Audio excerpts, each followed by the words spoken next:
Hi, listeners. Welcome back to Kokachin channel. Learning English through stories. Now you're going to listen to an English short story. Then write in your comment. What is your suggestion the best title for the story? Let's start listening now. 70. While Mrs. Edwards was in town one Saturday, she saw a crash in an avenue. Two cars ran into each other. The drivers got out, and an argument arose between them, but then a policeman arrived.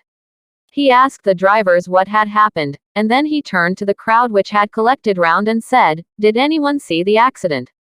Several people said they had, and Mrs. Edwards was one of them. A week later she was asked whether she was willing to be a witness in a court case concerning the accident, and she said she was, and a month later, a lawyer was questioning her in court. She began everything with, "I think that," until the lawyer got angry and said, "You're not here to say what you think, you're here to say what you know."